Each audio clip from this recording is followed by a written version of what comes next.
आकाशवाणी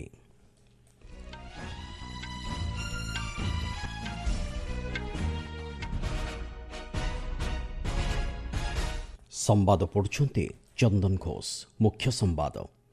एक सशक्त भारत इंडोनेशिया रणनैतिक भागीदारी समग्र विश्व में शांति और स्थिरता प्रतिष्ठा दिगरे सहायक हेब कहिले प्रधानमंत्री। कृषि उद्योगी और चाषी को सशक्त करने लक्ष्य नहीं आज नूआदिल्ली में प्रगति प्रकल्पर शुभारंभ कले कृषि मंत्री। देशर इस्पात शिल्प को अधिक प्रतियोगितामूलक करने दिगरे सरकार को प्रतिश्रुतिबद्धता दोहराइले वाणिज्य और शिल्प मंत्री। भारत इंग्लैंड तृतीय टी20 आंतर्जातिक क्रिकेट मैच आज खेल नटिंगहाम टेंट ब्रिज ठारे एवं फिफा विश्वकप राउंड ऑफ 16 रे आज इजिप्ट अर्जेंटीना को एवं स्विट्जरलैंड भेटिब कोलंबिया को।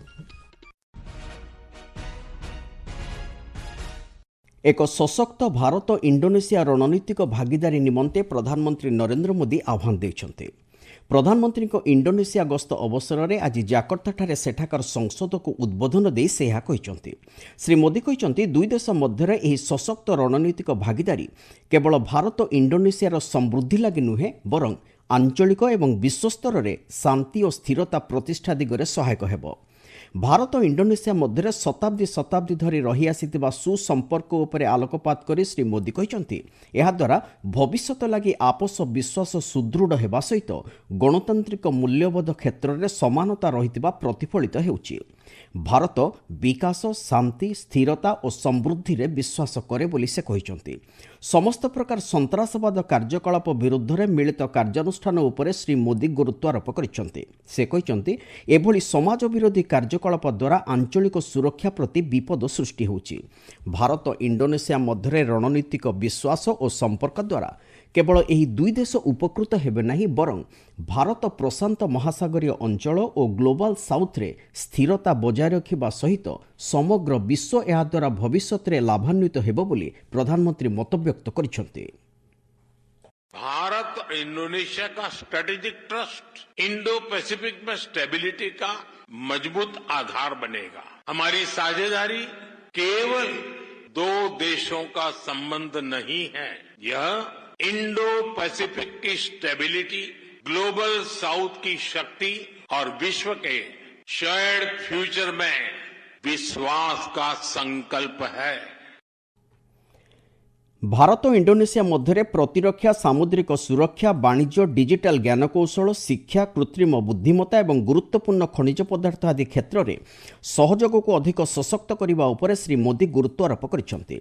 से कहते यूपीआई समेत डिजिटल साधारण भित्तिभूमि कृत्रिम बुद्धिमत्ता शिक्षा स्टार्टअप और नवसृजन क्षेत्र में दुई देश मध्य सहयोग को अधिक संप्रसारित करारे द्वारा उभय देशवासी उपकृत हो पारे।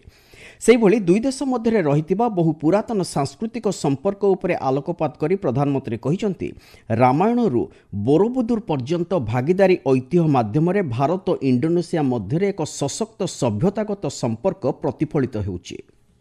इंडिया और इंडोनेशिया सिर्फ समुद्र ही शेयर नहीं करते, हमारी हिस्ट्री भी शेयर्ड है। हमारा संबंध रामायण और महाभारत की विरासत है। बोरोबुदुर और प्रभानंद जैसी अद्भुत स्मारकों के जरिए जुड़े हैं। हम इंडोनेशिया के राष्ट्रीय प्रतीक गरुड़ा से जुड़े हैं।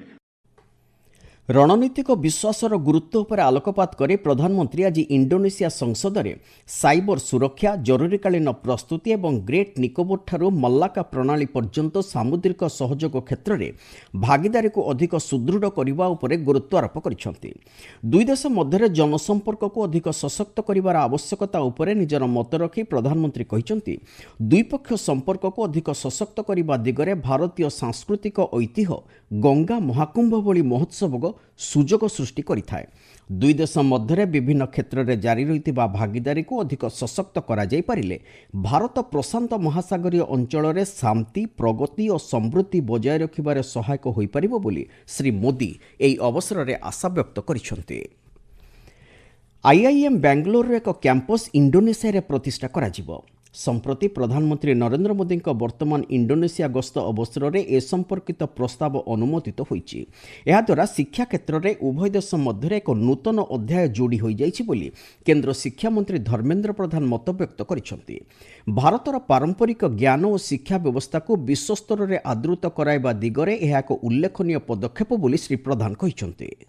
भारत की बहुत ही महत्वपूर्ण 20 स्कूल आईआईएम बेंगलुरु की कैंपस, ओवरसीज कैंपस, इंडोनेशिया की संगासरी एससीजेड में माननीय प्रधानमंत्री नरेंद्र मोदी जी की इंडोनेशिया की दौरे के अंदर, अभी माननीय प्रधानमंत्री इंडोनेशिया की दौरे में है, उस दौरे के अंदर अनेक बायलैटरल विषय सामने आई है। बहुत द्विपक्षीय विषय पर सहमति बनी और राजीनामा हुई।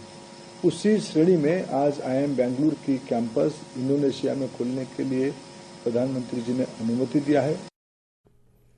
आपण माने संवाद शुणुचंती आकाशवाणीरो। केंद्र कृषि और कृषक कल्याण मंत्री शिवराज सिंह चौहान आज प्रगति प्रकल्पर शुभारंभ करिसेंती। एहा द्वारा 20,000 अधिक कृषि उद्योगी और प्राय 20 लाख चाषी को सशक्त करा जाय पारिबो बोली से कहिसेंती। आज नुआदिल्ली ठारे गणमाध्यम को ए संपर्क में सूचना दे श्री चौहान कहते विकसित भारत लक्ष्य हासिल करने लगी कृषि क्षेत्र को विकसित करने सहित देशर ग्रामांचल और कृषक मानक समृद्ध करने अपरिहार्य। ଏହି ଲକ୍ଷ୍ୟ ହାସଲ କରିବା ଲାଗି ସରକାର ସମସ୍ତ ପ୍ରକାର ପ୍ରଚେଷ୍ଟା ଜାରି ରଖିଛନ୍ତି।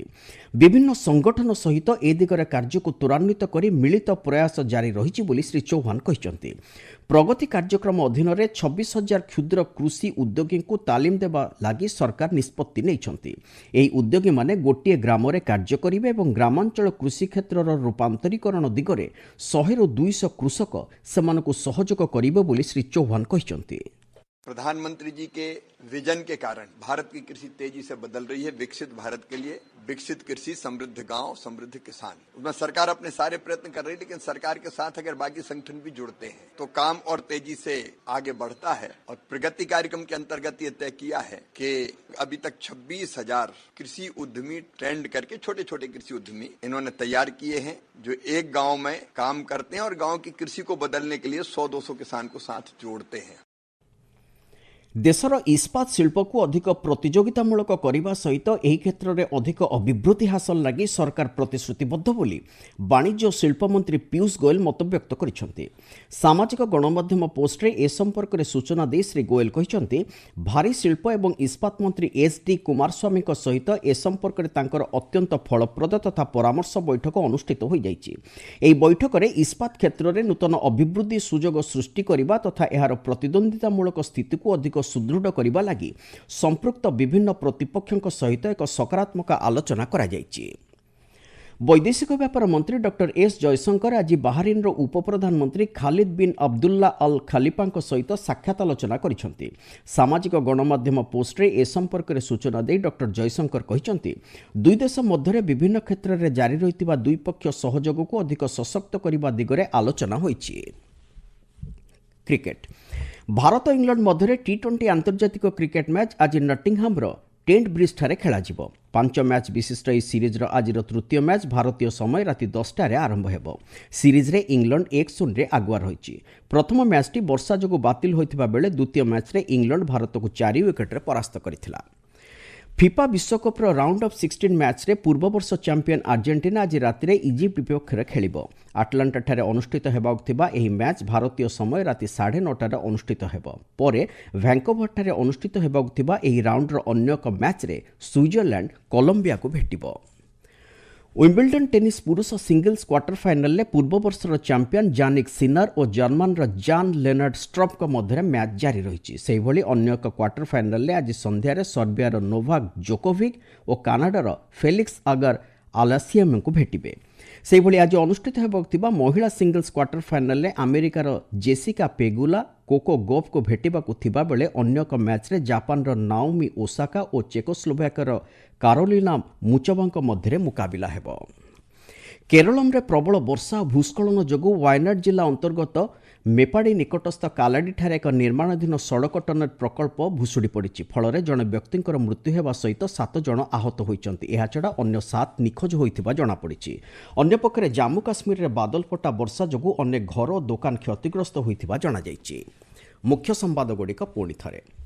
ଏକ ସଶକ୍ତ ଭାରତ ଇଣ୍ଡୋନେସିଆ ରଣନୀତିକ ଭାଗିଦାରୀ ସମଗ୍ର ବିଶ୍ୱରେ ଶାନ୍ତି ଓ ସ୍ଥିରତା ପ୍ରତିଷ୍ଠା ଦିଗରେ ସହାୟକ ହେବ କହିଲେ ପ୍ରଧାନମନ୍ତ୍ରୀ। କୃଷି ଉଦ୍ୟୋଗୀ ଓ ଚାଷୀଙ୍କୁ ସଶକ୍ତ କରିବା ଲକ୍ଷ୍ୟ ନେଇ ଆଜି ନୂଆଦିଲ୍ଲୀରେ ପ୍ରଗତି ପ୍ରକଳ୍ପର ଶୁଭାରମ୍ଭ କଲେ କୃଷିମନ୍ତ୍ରୀ। ଏବଂ ଭାରତ ଇଂଲଣ୍ଡ ତୃତୀୟ ଟି20 ଆନ୍ତର୍ଜାତିକ କ୍ରିକେଟ୍ ମ୍ୟାଚ୍ ଆଜି ଖେଳାଯିବ ନଟିଂହାମ୍ର ଟ୍ରେଣ୍ଟ ବ୍ରିଜ୍ଠାରେ। ସମ୍ବାଦ ଶେଷ ହେଲା।